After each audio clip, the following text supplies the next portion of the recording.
naenda kuzungumzia kuhusu vita vya Mkristo, na ningependa ufungue nami kitabu cha Waefeso mlango ni wa 6, alafu tutaangalia mstari wa 10 mpaka mstari wa 12.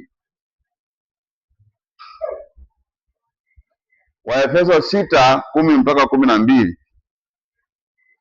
Nazungumzia kuhusu vita vya Mkristo. Biblia inasema hivi: hatimaye mzidi kuwa hodari katika Bwana na katika uweza wa nguvu zake.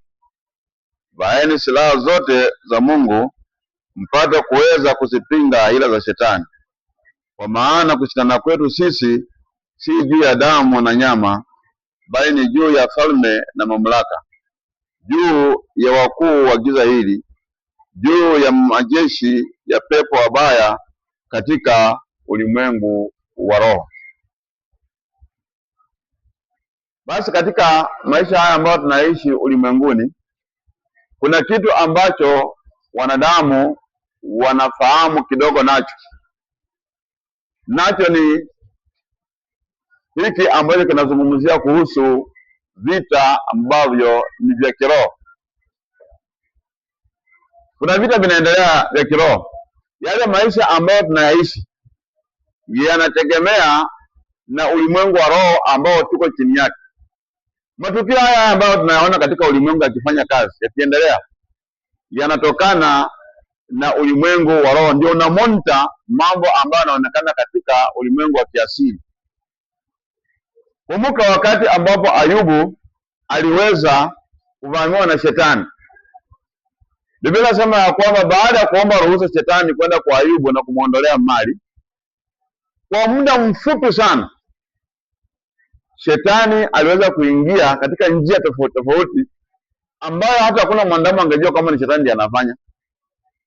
Wakaldayo wakija kuiba mali ya Ayubu, wale watu ambao walikuwa wanachunga waliona kama ni waizi wa kawaida, kumbe ni shetani ndiye ameingia ndani ya Wakaldayo kuja kuiba. Moto ulipoinuka kuteketeza, ilikuwa ni kama jambo ambalo limetoka kiajali, kumbe shetani ndiye alikuwa ameingia ndani. Kimbunga kilipokuja cha nguvu sana na kupata watoto wa Ayubu wao kwenye nyumba wanasherekea, kapiga ile nyumba na ikaangukia wana wa Ayubu na ikawaua. Walikuwa wanafikiria kwamba ni kimbunga cha kawaida, kumbe ni shetani alikuwa ameingia ndani. Kwa hiyo huyu shetani ambaye ni kiumbe cha kiroho, ambaye ni mpingamizi wa mambo ya Mungu na watu wa Mungu, siku zote hufanya mambo katika ulimwengu wa rohoni, au katika ulimwengu wa kiasili yakionekana, wakati mwingine hawatambui kama ni shetani ndiye amefanya, na anataka iwe namna hiyo. Kuna kisa kimoja ambacho nilisikia cha mhubiri ambaye alikuwa ni mhubiri maarufu sana. Sasa huyu mhubiri alikuwa anawindwa na shetani aangamizwe, kwa sababu shetani alikuwa na tetesi kwamba anaharibu ufalme wake. Hii ni habari ambayo nilipata katika simulizi ya mtu mmoja ambaye alikuwa ni mwabudu mashetani, devil worshipper. Sasa akasema akapewa kazi ya kumfuata huyu mhubiri na kumuua kwa ajali. Sasa siku moja akasema akampata katika soko. Alikuwa ameingia kwenye soko, anatembea, kuna vitu alikuwa anataka kununua kwa hiyo soko. Akasema wakaingia ndani ya lori kubwa ilikuwa linatembea, wakadhibiti usukani na wakamlazimisha dereva akaingia lori likaingia mpaka kwenye soko mahali mhubiri alikuwa. Likakanyaga wale watu ambao walikuwa wanauza na ambao walikuwa wako pale kwenye soko wananunua. Ikawamaliza hapo kama ujiuji. Lakini ilipofika kwa huyo mhubiri ikakwepa kando, ikapita na ikaenda kumalizia watu wengine kule. Sasa anasema hatukuwa tunajua nini kilikuwa kinasababisha, kumbe huyo mhubiri alikuwa amezingirwa na uwepo wa Mungu wa kiroho, ndio sababu ile lori haiweza kumkanyaga. Lakini watu wengine wakaweza kuangamia. Kwa shida ambazo wanadamu mara nyingi tunasipitia katika ulimwengu huu, zingine zinatokana na ulingo wa rohoni ambao uko juu yako. Unaona kuna mtu akifanya kitu anafanikiwa tu. Akienda kupanda mahindi shambani anavuna mavuno mengi. Akijaribu kufanya biashara inaendelea. Akijaribu kusomesha watoto wanapita mitihani. Akijaribu kufanya chochote kile kinaenda, lakini kuna mwingine kila kitu akijaribu kufanya hakiendi. Hata biashara ya kawaida ambayo kila mtu anaifanya, yake akifanya haiendi, inaanguka. Hata mambo tu ya kawaida ambayo wanadamu wanafanya kama ni ukulima, wakati watu wanavuna, yeye havuni chochote. Wakati mwingine inakuwa ulimwengu ule wa rohoni ambao uko juu yake ndio unafanya haya mambo pasipo yeye kujua.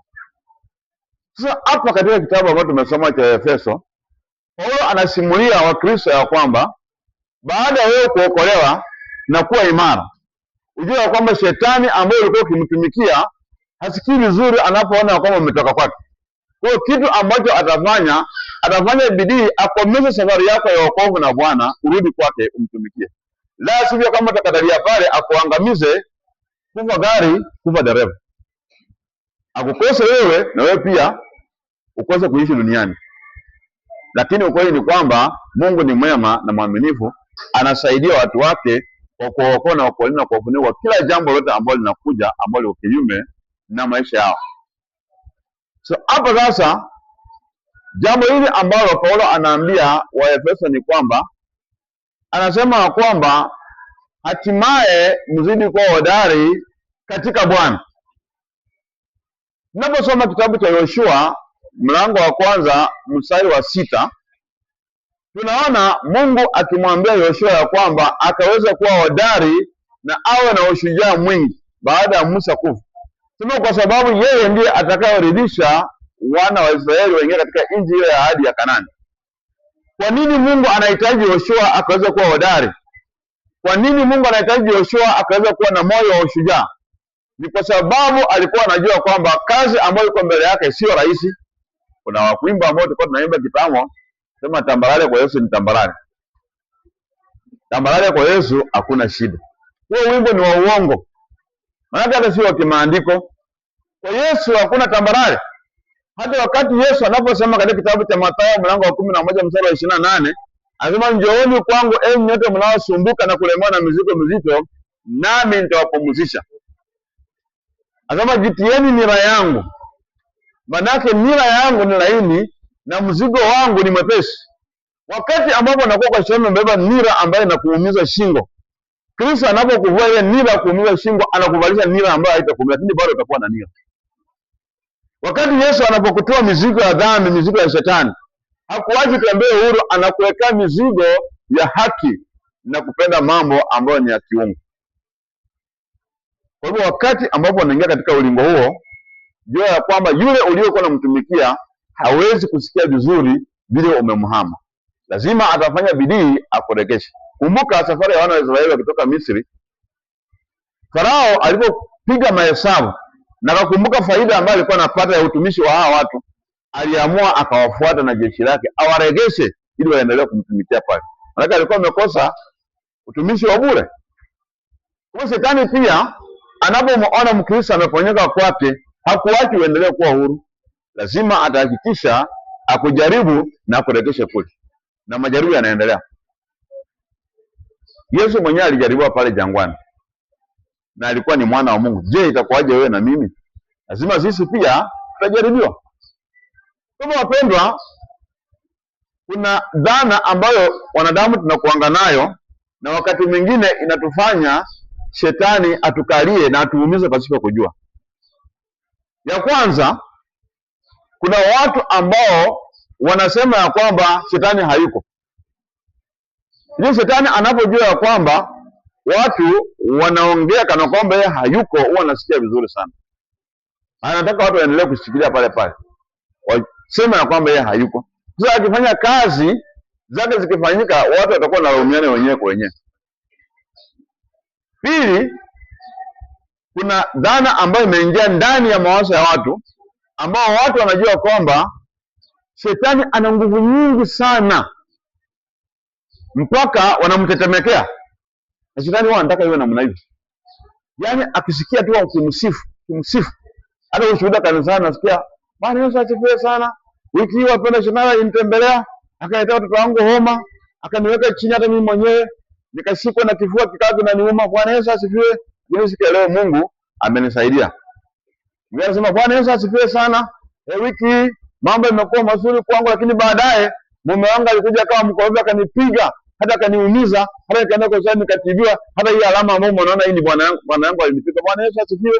Huyo anasifiwa shetani. Mwingine anasimama tena, Bwana Yesu asifiwe sana. Wiki hii nilikuwa nimeamka vizuri, lakini nilipofika katikati, wakati mambo yalikuwa yanaendelea, shetani alikuja kanitembelea, akaingia kwa meneja wangu, akanisimamisha kazi. Sasa hivi sina kazi. Bwana Yesu asifiwe. Sasa shetani anaonekana kumbe ndio anasifiwa. Kwa ushuhuda kumwona shetani ndio shetani anapenda. Haya mambo yote ni mabaya. Wana dhana ya kusema ya kwamba shetani hayuko, shetani anapenda hiyo, atakuweza. Pia kumuona kwamba shetani akana nguvu nyingi sana, anapenda kusikia mambo kama haya. Ukweli ni kwamba shetani yuko, kweli ni kwamba ako na nguvu, lakini hana nguvu sana, kwa sababu nguvu zake ambazo anazifanya Bwana amempimia mpaka ya uwezo wa nguvu yake. Nisikia mtu anakuambia kwamba shetani na Mungu wako kwenye kampeni wanapingana. Hakuna siku hata moja shetani na Mungu atakuwa kwenye kampeni moja. Hakuna. Mungu ni muumba, shetani ni kiumbe. Mungu hana mwanzo wala hana mwisho. Shetani ako na mwanzo na ako na mwisho, jehanamu inamngojea.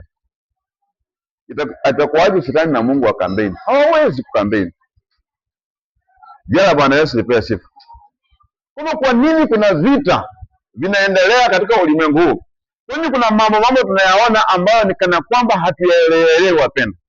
Ukweli ni kwamba Mkristo baada ya kuokolewa unafaa ujue ya kwamba kuna vita ambavyo vitaendelea. Na hivi vita ni vita vya shetani dhidi ya wateule wa Mungu. Nakumbuka wakati Yesu alijaribiwa majaribu matatu jangwani, akayashinda yote. Biblia inasema ya kwamba shetani alimwacha Yesu kwa muda. Yaani hakuenda kabisa, alimwacha kwa muda. Baadaye alifanyaje? Alirudi ndani ya Mafarisayo, akarudi ndani ya watoza ushuru wa waandishi, akarudi ndani ya wakuu wa makuhani na makundi mengine ya kidini, kuanza kumpiga Yesu vita. Ya moja kwa moja alishindwa. Sasa akaingia ndani ya watu wenye dini ili wampige Yesu vita.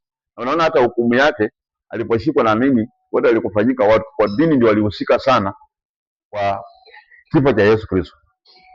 Kwa hakuna siku hata moja shetani ataweza kumwacha mteule wa Mungu na akae huru. Siku zote lazima. Sasa kwa sababu hiyo sasa Paulo ana-equip watu wa Mungu ya kwamba wajue ya kwamba kuna vita. Na wakae wakijua ya kwamba wanafaa wawe tayari kwa vita siku zote. Na hivi vita Mungu ndiye ameviruhusu vikue. Na ataviruhusu vikue mpaka dakika ya mwisho. Mungu huwa atengeneze watu na waweke mahali wakati wanapoona vita wavikimbie. Anataka watu wakabiliane na vita na wao washinde kwa uwezo wake ili jina lake likaweze kutukuka. Hivyo ndivyo Mungu anavyotaka. Vita vipiganwe, lakini ushindi upatikane, jina lake likaweze kuinuliwa baada ya vile vita kupigana. Ndio sababu wakati Waisraeli walikuwa wanaingia katika nchi ya Kanaani, Biblia inasema kwamba wale wazee ambao walikuwa wametoka kule Misri walikufia njiani kwa sababu ya uovu wao, manunguniko. Walikufa hawakuweza kupita, lakini wale vijana wadogo sasa waliozaliwa njiani ndio waliweza kuingia katika nchi ya Kanaani. Walipoingia, Bwana akasema, hawa watu kwa vile hawa ni vijana hawajawahi kupigana vita, sasa wakiingia mahali pale lazima wale maadui wainuke kinyume chao, waanze kujifundisha vita. Hivyo ndio Mungu anafanya kazi. Hata Mkristo wakati anapokuwa anaokolewa, Mungu hata kuacha ulale usingizi tambarare na ujisahau. Atakuachia maadui wadogo, vipepo vidogo vije vikusumbue, ndio ujifundishe vita vya kumtegemea Bwana na kuwa mshindi. Kuna watu ambao wameokolewa, wamedanganywa na wahubiri. Anawaambia kwamba ukiwa na shida yote ikitokezea nipigie simu nikuombee. Hata mtu ameshikiliwa na mapepo usiku wa manane, anachukua simu anampigia mchungaji, mapepo yamenisumbua hapa, mchungaji ameniamsha kwa usingizi niombe. Mchungaji anaanza kuomba kule nyumbani kwake kwa simu. Sio baya kuomba, lakini tabia kama hiyo na mbinu kama hiyo kufundisha watu ni kupotosha watu. Lakini watu hawahitaji mchungaji ili wakaweze kuwa salama. Wanamhitaji Mungu kupitia kwa Kristo Yesu ili wakaweze kuwa salama. Manake yeye ndiye mkombozi na mwenye kupeana uwezo. Sasa basi shetani anafanya kazi. Na mpaka saa hizi anafanya kazi. Na kazi ambayo anaifanya akiwa ndani ya ulimwengu wa kiroho. Tuko mahali hapa, mapepo na maroho za shetani ziko mahali hapa, wanatuona sisi hatuwaoni. Huo ndio ukweli wa mambo. kwa sababu tuko katika mwili na hao ni viumbe vya kiroho. Ngoja niwaambie kisa kimoja. Kuna siku moja nilipokuwa mdogo, kabla ya kuokolewa, tulikuwa huko na wokovu, tulikuwa ni watu wa dini tu wa kawaida. Tulikuwa tumefundishwa kanisani ya kwamba Mungu anasaidia watu ambao wanajisaidia. Kwa wakati shida imekuja, tulikuwa tunabebwa tunapelekwa kwa waganga kuaguliwa. Sasa kuna siku moja tulienda kwa mganga wakati wa usiku. Nilikuwa nabebwa tu kwa mabeka, manake nilikuwa mdogo, lakini nakumbuka memory yangu vizuri. Sasa mganga akafanya mambo yake. Baadaye akasema kwamba mahali ambapo nimefikia hapa sasa, kuna mababu na wanyanya ambao wao katika ulimwengu wa rohoni, wao ndio wanajua kufanya kazi zao, wananisaidiana hapa. Kwa mimi nitawaitia wakuje, alafu mtawauliza maswali na hao watawajibu. Mimi nilifurahi kweli, nasema leo nione leo kitu ambacho kinafanyikanga katika ulimwengu huu. Wakati tulikuwa tunakaa, akaongea mambo fulani, alafu akaitana. Alipoitana alikuwa ameketi chini, unajua pale hawakai kwa kitu, kwa mganga watu wakaingi kwa vitu. Sasa tumekaa chini, yeye pia amekaa chini, taa inawaka. Wakati ambapo ameita, tukasikia kishindo kwa mlango. Tukasema hodi. Hodi. Mimi nikashtuka, nyote kasimama kwa kitu.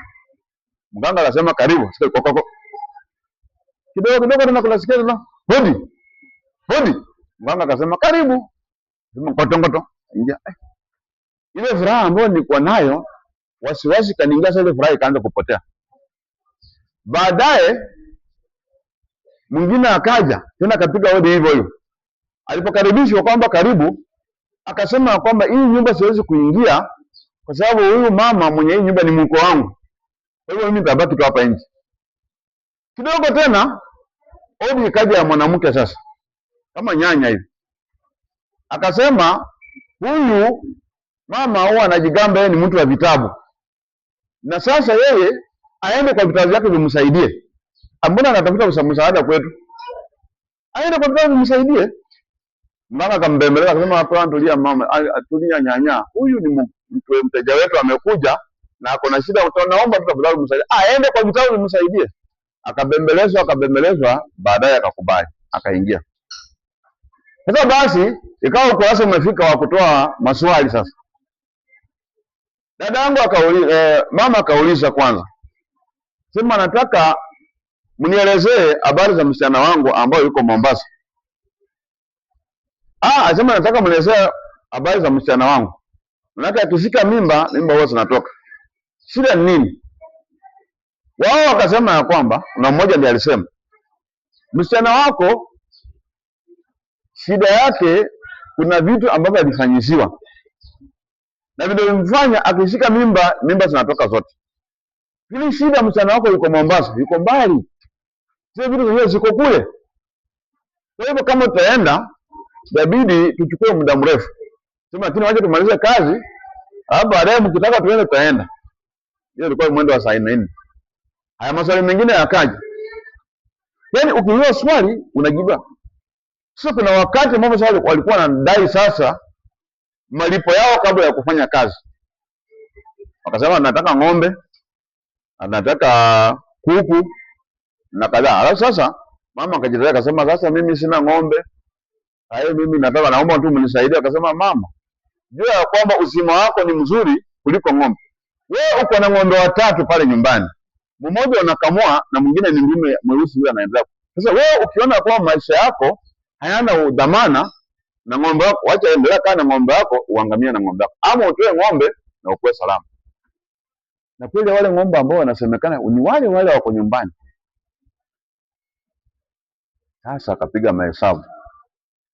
Mganga akaanza kuwabembeleza. Anaanza kusema kwamba msaidie tu, kweli ako nao lakini pia ako na watoto nini na nini. Mambo yakaenda namna hiyo. Baadaye sasa umeelewa, story ni ndefu.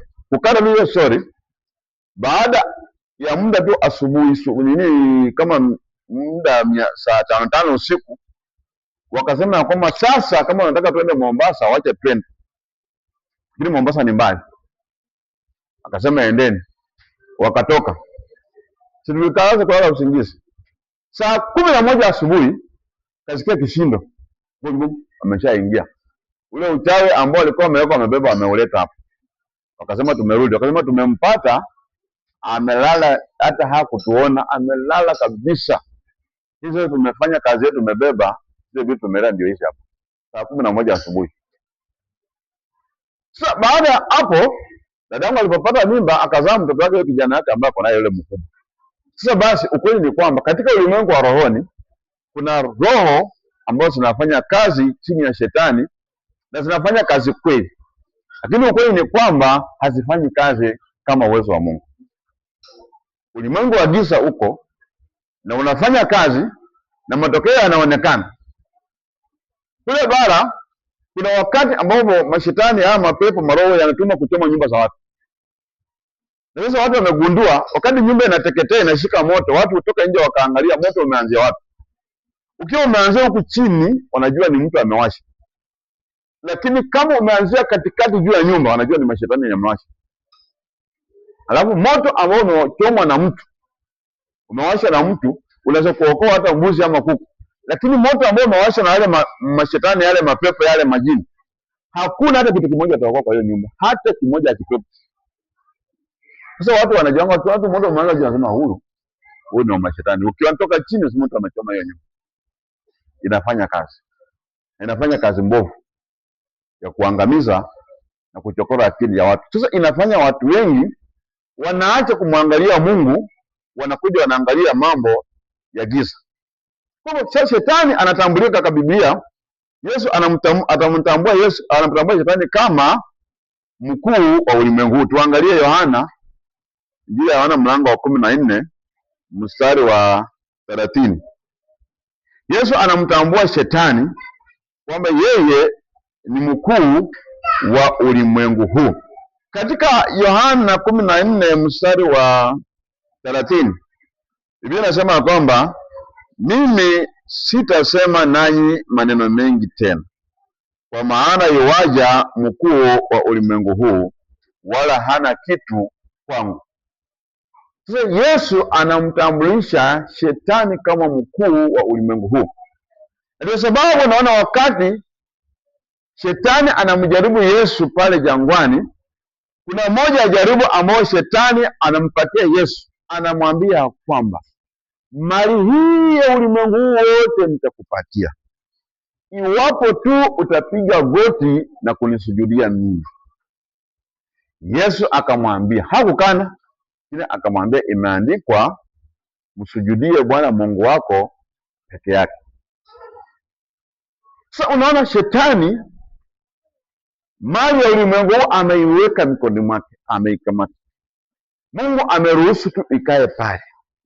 Ndio Biblia kitabu cha Yohana, barua ya Yohana inasema kwamba msiipende dunia wala mambo yaliyomo duniani. Maana yote yaliyomo duniani, mali hii, kiburi cha uzima, vyote havitokana na Mungu bali vinatokana na shetani. Wakati Adamu aliuza haki yake ya utawala na Hawa, shetani akaichukua. Kuanzia wakati ule ulimwengu ukiangalia vile unavyoenda, mambo vile yanavyotembea na kuzunguka yanafanyika katika mikono ya Ibilisi. Hiyo inamaanisha kwamba ameshinda Mungu nguvu? Hapana. Mungu ameacha kwa muda ambao amepanga kuacha.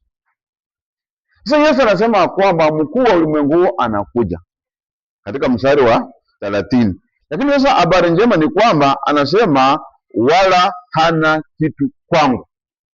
Kwa shetani atafanya mambo kwa watu wengine wote sehemu, lakini kwa Yesu Kristo hakuna kitu ambacho ataweza kufanya kwake. Turudi nyuma katika mlango wa 12, tuangalie mstari wa 31 wa ile Yohana. Yesu anasema hivi, sasa hukumu ya ulimwengu huu ipo. Sasa mkuu wa ulimwengu huu atatupwa nje. Anazungumzia kuhusu hukumu ya ulimwengu na mkuu wa ulimwengu ambao sio mwingine bali ni Ibilisi. Sasa tukirudi pale katika Waefeso, nasema ya kwamba hatimaye mzidi kuwa hodari katika Bwana na katika uweza wa nguvu zake. Vaeni silaha zote za Mungu mpate kuweza kuzipinga hila zote za shetani. kwa maana kushindana kwetu sisi juu ya damu na nyama, bali ni juu ya falme na mamlaka. Naona hiyo ni ya kwanza. Turudi pale kwa Efeso, twende pale, sio nasema maneno yangu. 12. Kwa maana kushindana kwetu sisi si juu ya damu na nyama, bali ni juu ya falme na mamlaka, juu ya wakuu wa giza hili, juu ya majeshi ya pepo wabaya katika ulimwengu wa roho. Sasa tunaona mkuu wa ulimwengu, mkuu wa anga, tunaona anatambulika pale kama Ibilisi. Kumbuka habari ya Danieli akiwa anaomba. Linasema kwamba Danieli aliamua kuomba na akafunga kwa takribani majuma 3. Hakula kitu kizuri kitamu ama kitu chochote ambacho kinapendeza, bali alijinyenyekesha akaomba mbele za Bwana. Lakini majuma 3 yalipoisha, malaika akamkujia ambaye ni malaika Gabrieli, akamwambia kwamba Danieli upendoe sana, tangia siku ulipoanza kuomba Bwana alikusikia na kanituma kuletea majibu ya yale maombi yako. Lakini nilipofika katika anga ya Pasha hii ya Uajemi, mkuu wa anga alinizuia nisiweze kuja kwako. Kwa ile muda wote unaendelea kuomba hapa, mimi nimezuiliwa kwenye anga, niko juu ya anga na shida kupita, mpaka Mungu mwenyewe amemtuma malaika Mikaeli, yule malaika mkuu amekuja ndiye akanisaidia, ndio nikashuka kuja kwako. Kwa sababu tunaona kutokana na maandiko ya kwamba kuna maeneo fulani ama katika ulimwengu kuna nguvu fulani za giza ambazo huwa zinashika mahali. Kwa mfano, unaona kuna sehemu ambazo zimeshikwa na mambo ya kiuchawi. Yaani kila kitu ambacho wanakifanya uchawi umekithiri namna hii, hakuna maendeleo. Mtoto akijaribu kusoma anawao, akijaribu kufanya jambo lolote na hata kujaribu kuweka mtambo kusaka unga unazima tu wenyewe. Kuna nguvu ambazo zinatembea katika sehemu hii. Yaani mambo kama hayo hayapo. Sema kwamba mkuu wa Uajemi alinizuia kule kwenye anga nisiweze kushuka kupatia matokeo. Kwa unaona kuna nguvu za giza ambazo zinafanya operation kwa ufalme wa Shetani kuhakikisha kwamba ufalme wa Mungu na wale ambao wako katika ufalme wa Mungu wasiweze kufanya na wasiweze kuendelea. Lakini tumshukuru Bwana, ni mwema, ako na nguvu na ako na uweza wote. Kwa vita vya Kristo sio vya kupigana mangumi na mateke na mikuki na bunduki, hapana, ni vita ambavyo vinapiganwa kiroho. Ulimwengu ambao tunakaa hapa inatokana na matokeo ya ulimwengu wa rohoni ambao tuko chini yake. Ya Bwana Yesu lipewe sifa. Unaona katika kitabu cha Wakorintho wa pili, tuangalie pale mlango wa 4 mstari wa 3 na wa 4.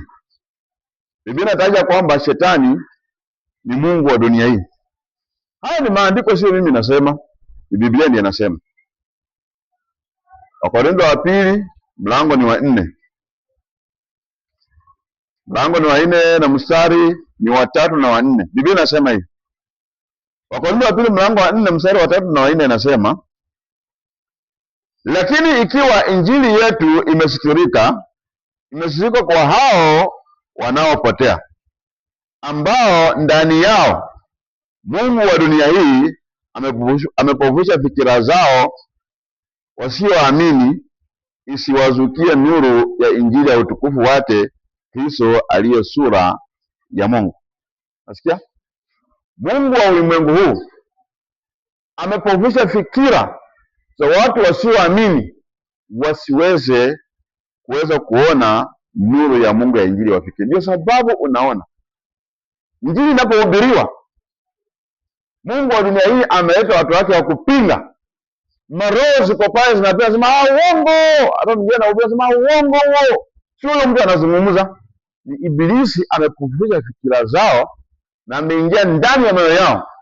Wanafanya kazi ambayo hawaielewi, ni kazi ya kiroho inafanyika. Kwa hiyo hapa katika kitabu cha Wakorintho tunamuona Shetani anatambulika kama mungu wa dunia hii. Ndio sababu akamwambia Yesu, ikiwa utanisujudia tu, mali ya ulimwenguni nitakupatia. Ndio sababu unaona saa hizi nasikia watu ambao wanaitwa Illuminati wametawala, wamemiliki ulimwengu huu, na ndio wako na pesa nyingi sana, kwa sababu wamekubali kumsujudia shetani, kitu ambacho anataka, ibada, wanamwabudu shetani. Wachezaji ukiangalia wa mpira wengi wanaambia huyu ni Illuminati, huyu ni Illuminati. Mara hizo nasikia rais fulani ni Illuminati, rais fulani ni mataikuni wenye viwanda vikubwa vikubwa, wenye wanauza hata mandege, wana biashara kubwa hata mameli. Nasikia kwamba huyu ni Illuminati. Hata masupermarket kubwa kubwa utasikia wanakuambia hawa watu wanaunganiko na Ibilisi. Kisa na maana Mungu wa dunia hii wamemwendea, wamemwabudu, na kwa sababu wamemwabudu, kile ambacho wanakitaka anawapatia, maadamu tu umekubali kuabudu. Kila kitu ambacho anataka anakupatia, lakini nacho kina masharti na pia kina muda wake, sio kitu ambacho ni cha kuendelea. Katika Efeso 2:1-2 namtaja Shetani kuwa yeye ni mfalme wa anga. Tuangalie Efeso mlango wa 2 mstari ni wa 1 na wa 2. Nasema hivi: nanyi mlikuwa wafu kwa sababu ya makosa na dhambi zenu ambazo mliziendea zamani, kwa kuifuata kawaida ya ulimwengu huu na kwa kumfuata mfalme wa uwezo wa anga, roho yule atendaye kazi sasa katika wana wa uasi. Naambiwa Waefeso walikuwa wakienenda zamani zile katika uwepo wa mfalme wa anga, na huyo mfalme wa anga alikuwa anawasaidia kufanya maasi dhidi ya Mungu. Na vile sasa Waefeso wameokolewa, sasa bado tunaona ya kwamba kuna watu ambao ni wafuasi wake, bado shetani anawatumia katika ulimwengu wa rohoni kufanya kazi ya uasi. Kwa hivyo wana wa uasi ambao wanafanya uasi, kuna roho ambayo inapambwa ndani yao, ule uasi uendelee kufanya. Ndio sababu unaona mtu anaua mtu siku ya leo, baada ya siku mbili anaenda kuua mtu mwingine pale, baada ya wiki moja anaenda kuua mtu mwingine pale. Yaani anatumia kama chombo cha uasi na mkuu wa anga ama mfalme wa anga ambao ni shetani. Kwa hiyo haya mambo ambayo tunayaona yanafanyika, mpendo, mengi haya mambo ambayo tunayaona katika ulimwengu wa kiasili yanatokana na ulimwengu wa roho. Ndio sababu unaona hata kuna baadhi ya wahubiri wengine wamekwenda mpaka kuzimu, wakafanya maagano na shetani na akawapatia kile ambacho wanatakana kupata, wakarudi ndani ya huduma, na katika ile huduma sasa wamepata wafuasi wengi kweli kweli. Kisa na maana wale wafuasi wanaleta sadaka, wanaleta matoleo, alafu yeye anaishi maisha ambayo anapenda kuishi. Jina la Bwana Yesu lipewe sifa.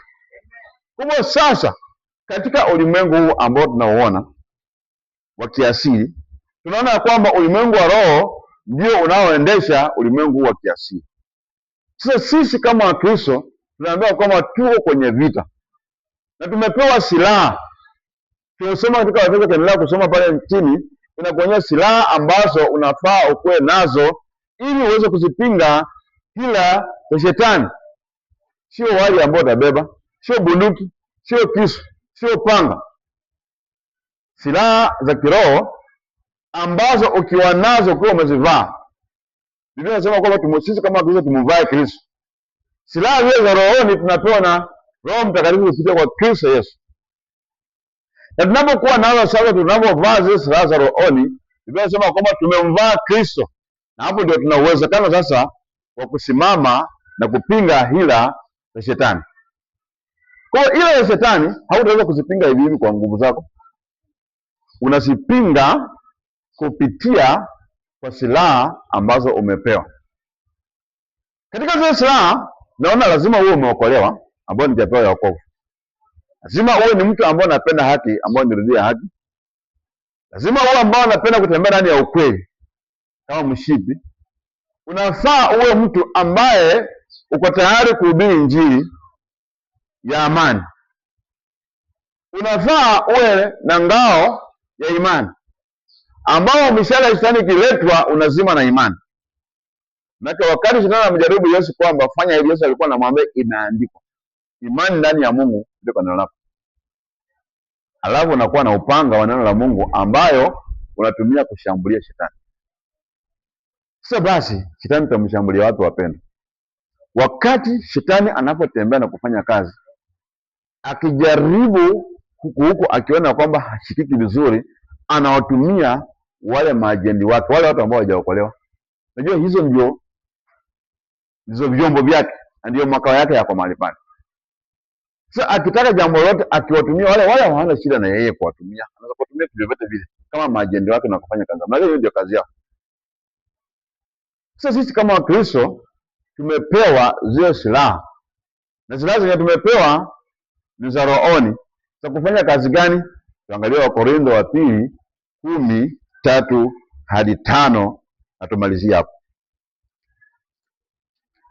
Korintho wa pili 10. Korintho wa pili mlango wa 10 mstari wa 3 hadi wa 5. Nasema hivi: maana ingawa tunaenenda katika mwili, hatufanyi vita kwa jinsi ya mwili.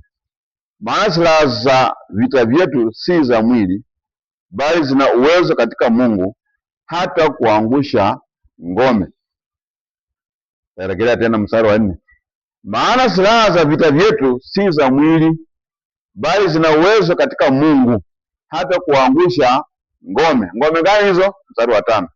Tukiangusha mawazo na kila kitu kilichoinuka kijiinuacho juu ya elimu ya Mungu, na tukiteka nyara kila fikira ipate kumtii Kristo. Sasa hiyo ndio kazi ambayo tunafanya. Kila fikra yoyote ambayo inainuka kupinga Kristo, kila elimu yoyote ambayo inainuka kupinga elimu ya Mungu, sasa hiyo ndio tunaishughulikia kuishukisha chini. Itainuka wapi wapendwa? Ndani ya wale watu ambao tunatembea nao, ndani ya wale watu ambao tunaona ni watumishi wa Mungu. Biblia inasema kwamba shetani anajua kujigeuza kama malaika wa nuru. Wakati mwingine akitaka kufanya kazi, anakuinua wewe kama wewe ni mtu wake, mjumbe wake, anakuweka pale, anakupatia jina kubwa, alafu anakutumia kwa ajili ya kufanya mambo yake. Sasa basi Mkristo ambaye amezaliwa mara ya pili amepewa uwezo na amepewa silaha ya kuangusha kila fikra yote ambayo inajiinua kinyume na neno la Mungu, na kila elimu yoyote ambayo inakuja ambayo inapiga neno la Mungu ni kuishukisha chini. Hizo ndio ngome kubwa. Wakati neno la Mungu linasema hivi, unasikia mtu kwamba haiwezekani. Hata kama neno la Mungu linasema hivi, haiwezekani hiyo kitu. Mungu anaposema hiyo, anasema haijawahi kufanyika kitu kama hiyo tangia mwanzo. Sasa shetani anazungumza kupitia ndani ya watu. Anaweza kuwa ni mke wako, anaweza kuwa ni mume wako, anaweza kuwa ni mtoto wako, anaweza kuwa ni mzazi wako. Shetani anaweza kumtumia. Anaweza kuwa ni deacon wa kanisa, anaweza kuwa ni pastor wako, anaweza kuwa ni bishop ama reverend ama archbishop, mtu ambaye anajua kwamba ni mkuu na anatumika na Mungu. Shetani anaweza kumtumia huyo, maadamu tu hakikisha ya kwamba ameteka fikira zako, zimetoka katika neno la Mungu, zina focus kwake yeye. Basi sasa hapa ameridhika. Sasa hapo kuna wajumbe ambao shetani amewainua. Mhubiri amesimama ndani ya nyumba ya Mungu na anasema ya kwamba Bwana amempatia uwezo wa kung'oa uchawi, wa kuua manyoka na kukomboa watu ambao wameroka. Hiyo ni kazi ya mtu wa Mungu ama ni kazi ya maganga? Sio, ni kazi ya waganga. Hiyo ni kazi ya waganga. Hatujawahi kuona Yesu akichukulia vitu kama hiyo. Hatujawahi kuona mitume akishughulikia vitu kama hivyo. Hatukuwahi kuona mahali maandiko yanatuambia tufikirie vitu kama hizo. Maandiko inaambia sema kwamba watu wa Mungu wawe katika msingi wa kumwamini Mungu na wadumu katika Bwana na maisha yao yatakuwa salama. Kitabu cha Hesabu mlango wa 23 mstari wa 23 nasema kwamba hakuna uchawi juu ya Israeli wala uganga juu ya Yakobo. Sasa habari za Mungu zisemwe, ni mambo makuu aina gani ambayo Mungu ameyatenda. Wakati wewe unapokuwa mteule wa Mungu, hakuna mtu atakoroka urokeke. Ndio kuroka atakoroka tu, wataokota mchanga wako, wataokota chakula chenye umekula waende wafanyie ukarabati, lakini hao utakufa. Yesu anasema hata kama mnakula kitu cha kufisha cha sumu, hamtakufa. Sababu Bwana anadhibiti hiyo sumu na inaondoka. Sasa basi unakuta mtu anasema ya kwamba ametumwa na Mungu kufanya kitu kama. Mwingine naye akasema ya kwamba Mungu amemtuma kuja kufanya watu wawe matajiri wa Kristo. Pendwa, Biblia inasema ya kwamba msitamani kuwa na utajiri mwingi, maana ulimwenguni hakuna mtu ambaye kuja na kitu, na ulimwenguni hakuna mtu atakayetoka na kitu. Tukipata mavazi, tukipata chakula na kinywaji na mahali pa kulala, sema hivyo vyatosha.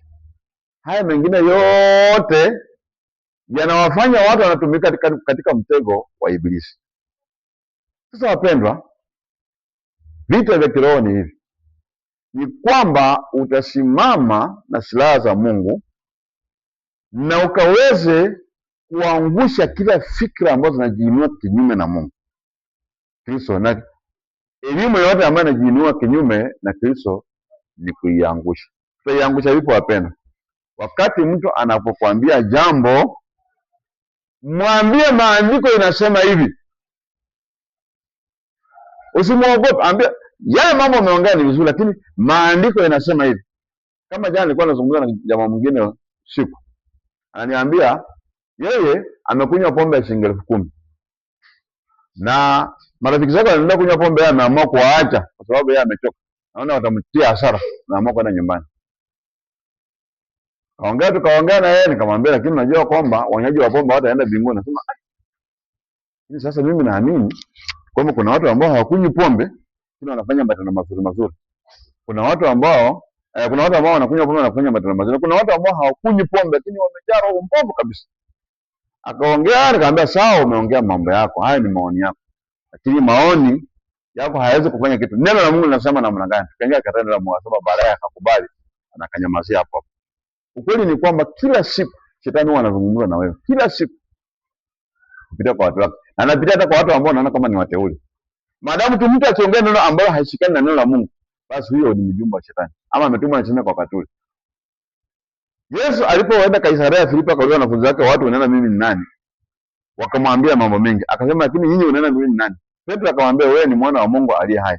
Yesu akamwambia Simoni Petro, wewe mambo haya ambayo unasema sio damu na nyama imekufunulia, bali ni Roho Baba yangu aliye mbinguni amekufunulia haya. Baadaye Yesu anazungumzia kuhusu yule atakaposhikwa auawe, akufe na afufuke siku ya tatu. Petro akamwita kana akamkemea. Anambia mwalimu, haya mambo umesema isipata hata moja. Yesu akamwambia ondoka kwangu shetani, maana yake wewe ni kipingamizi cha yale mambo ambayo Mungu amepanga kuyafanya. Yule Petro sema alikuwa makinifu, maana yake wakati Roho wa Mungu ananena na Petro, Yesu aliona huyu ni Roho.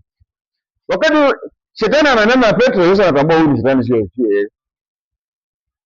Ndio sababu naona wakati mke wa Ayubu ananena na Ayubu akamwambia utashikamana na Mungu mpaka lini? Mlaani Mungu alafu ukufe. Ayubu akasema kwani wewe unaona kama wanawake wengine wapumbavu wasiokuwa na akili? Kwa hiyo tupate mambo mazuri kwa Mungu na sipate mabaya. So, lazima uwe unaweza kutambua sauti ya Mungu na sauti ya shetani. Haijalishi unapita katika chombo gani. Maadamu tu sauti itakayokuja na ikose kushikana na neno la Mungu, hiyo ni sauti ya shetani. Na sauti yote ambayo itakayokuja ishikamana na sauti na neno la Mungu, basi hiyo ni sauti ya Mungu. Haijalishi nani ambaye amezungumza. Maadamu tu inashikana ni sauti ya Mungu. Maana Mungu atazungumza na Balaamu kupitia kwa punda. Maadamu tu itashikana na neno la Mungu, ni sauti ya Mungu. Na yenye atakuja tu kama kidogo na neno la Mungu, hiyo ni sauti ya shetani. Na hapa sasa inafaa uiangushe na maandiko. Hiyo elimu yote inafaa uishukishe, uinue elimu ya Bwana. Jina la Bwana Yesu lipewe sifa. Kwa hivyo Mungu aweze kuwabariki sana, tuwe na wakati mwema.